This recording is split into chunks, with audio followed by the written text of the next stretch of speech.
inside my studio. It's Linda. I am so glad that you are here to join me inside my studio while I work on this piece. So you see here, I already have something started.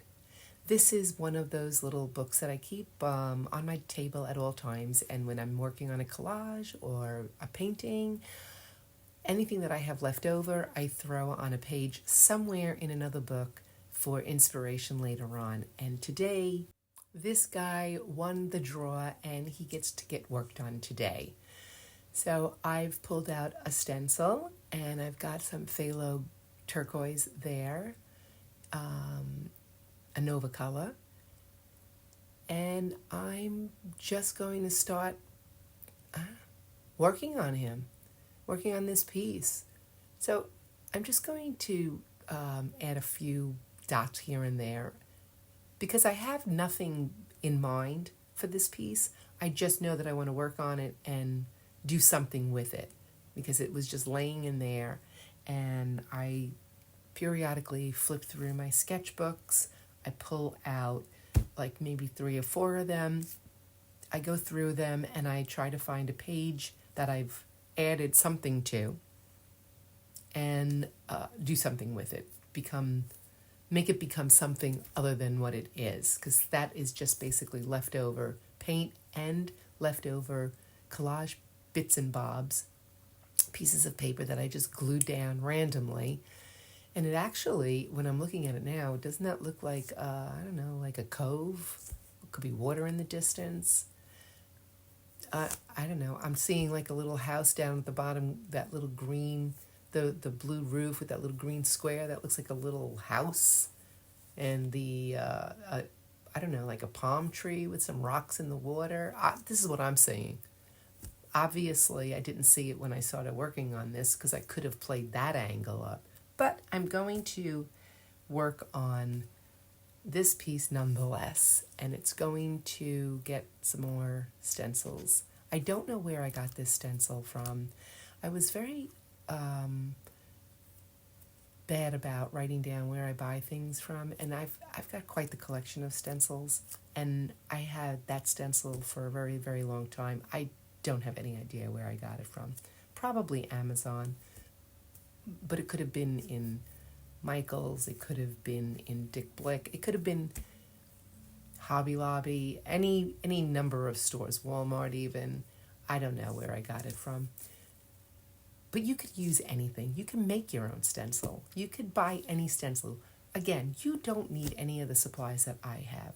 If you do want any of the supplies that I use, I will keep that linked. That will all be in the description box below. And again, some of those have affiliate links through Amazon, and I am an affiliate of Amazon, and I do get a compensation, a small commission from qualified purchases if you were to use any of those links that I have below. All right, here I am auditioning a piece of paper. Now see, I save every little bit and scrap. That's a little leftover. It looks like I cut a bird out of that little piece of black paper. Decided, nope, not going to use that. And I don't think I'm going to use that either. I'm just trying it out. Do I like it? Can it do something for me? Does it add to it? Does it take it away? It doesn't do anything for me. It's going to go bye-bye. I'm not going to glue that down, I don't believe. Back to the Amazon affiliate links. There is no cost to you. I don't know if I said that. So you're not going to get an extra charge or anything. I just get the small compensation. But there's no pressure. You buy what you want. You use what you have. That's what I would suggest even more. Use what you have. You've got to have paint around. If you don't have paint, get out some crayons. You have to have paper. If you don't make your own paper like I do for the most part, use magazines. If you don't have magazines, cut up a newspaper. If you don't have a newspaper, I don't know what else you can use. Newspaper, whatever paper you have. Junk mail. There you go. You're always getting mail. Everybody's always getting junk mail. I can't even tell you how much junk mail I get every week. It's incredible.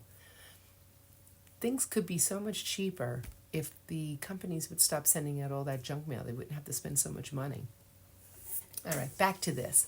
So I've got the black and white out now, and I mix some gray, and I'm going to try to unify this. Gray is a great unifier for me. I love using gray to tone down a background, to make the elements that I want to be seen more visible, because I'm graying down, literally graying down everything that doesn't belong. There was another video that I posted getting rid of what doesn't belong. It was collage elimination. You know, when you throw everything but the kitchen sink out, and then you eke away the stuff that doesn't belong. And gray paint is a great way of doing that.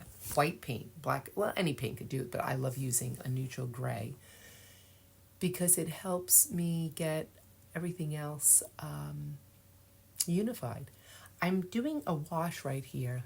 If, as you can see, I'm washing and wiping away. I just gave it like a little haze of gray and then wiped it away because I wanted to bring in my woody. This is a Stabilo woody stick. This is so great because you can use it dry. You can wet it. You know, it's chunky. It really is nice. And I made some random marks there because I wasn't happy with what was happening. And now I can go and eke some stuff out. Eke some patterns. Let's see what I can pull out of this. I gravitate towards circles. As you can see, I've already begun circles. Does anybody else out there gravitate towards one element or another? I know I love circles. And these kind of exercises, working in a little sketchbook that had something existing that I'm using for inspiration, has taught me a lot about what I like and what I don't like. I gravitate towards circles. I gravitate towards a composition in the form of a crucifix, the cruciform. I think I'm going to end up doing that on this. It's so funny when I look back on my abstract journey, which has been going on for a year now. When I look back on all of the pieces, I see tons of circles and a lot of cruciform compositions. And also unbalanced. I do use that a lot. But it really is so interesting, the things you learn about yourself. Like, I really am pulled in that direction.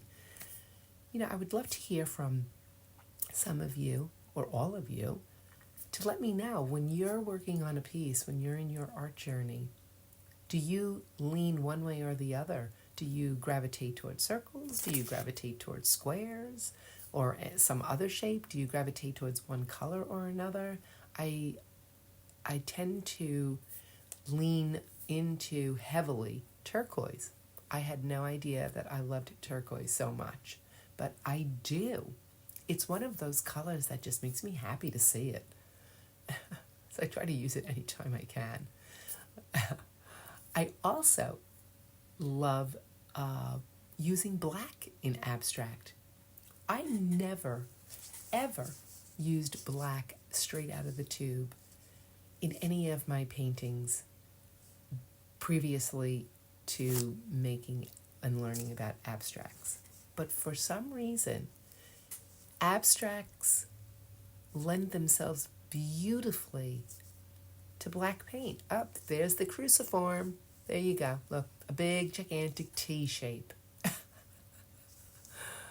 Oh, that is so funny. With my circle in the background. I am predictable, if nothing else. So, back to black. I never used to use black out of the tube because I found it too harsh when I was doing regular paintings, and it was like white out of the tube deadens everything to me. However, I love it in collage and I love it in abstract.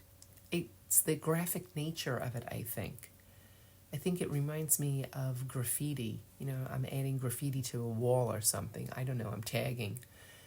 I don't know, do they even call it that anymore? I mean, I'm dating myself. So the black and the white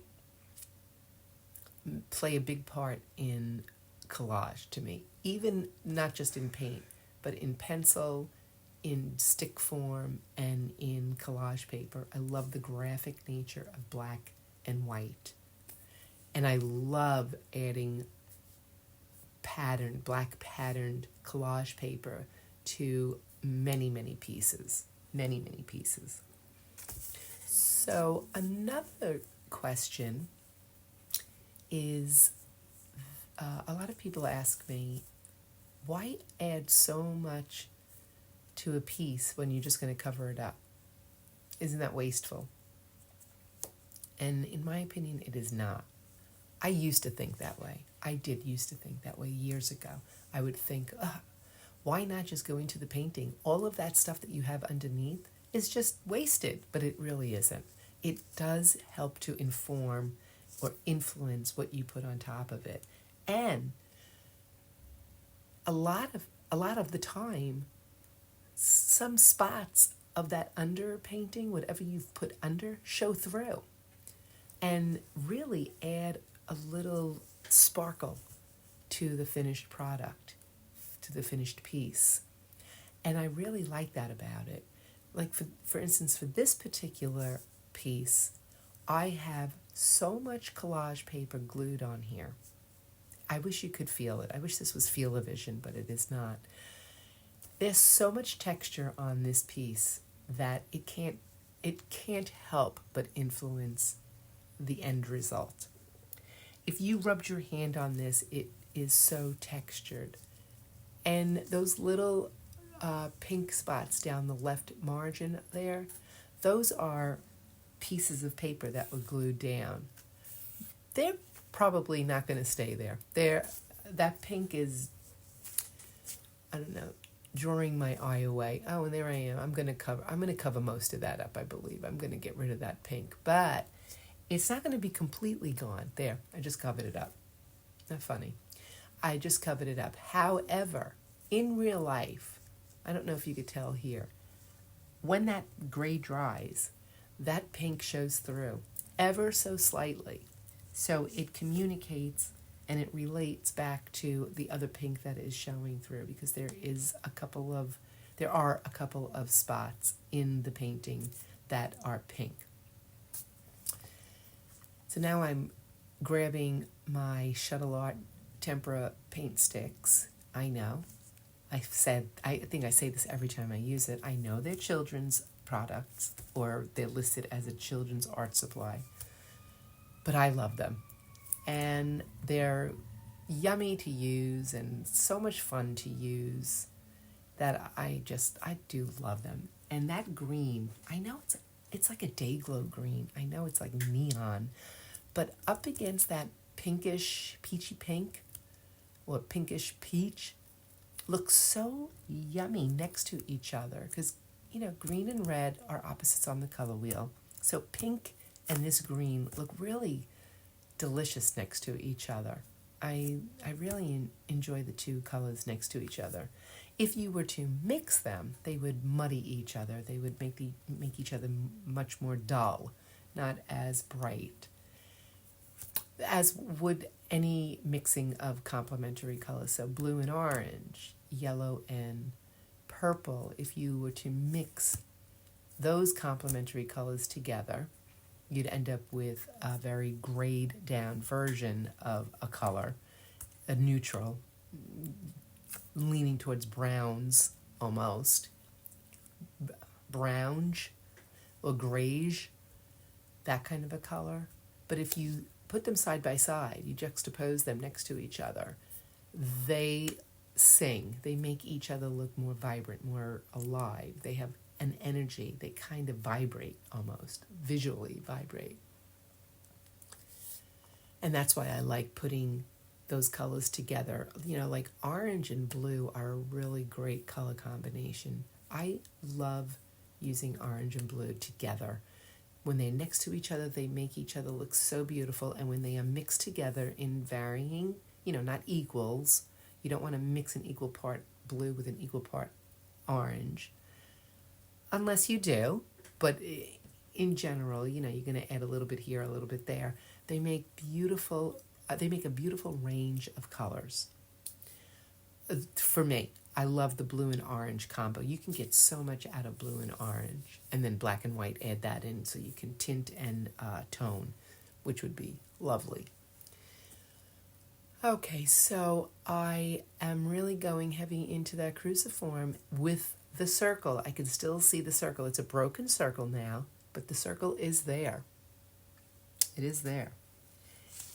And I think I'm going to emphasize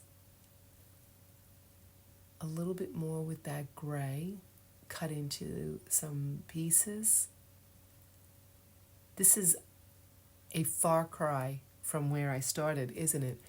Notice that whole right side, I hardly did anything to it. That's almost the same color as this started, because it was kind of grayed already. I did do that earlier when I washed the whole thing with gray and then blotted it out. So I did tone it down, and then I added some of that green, those green mark making.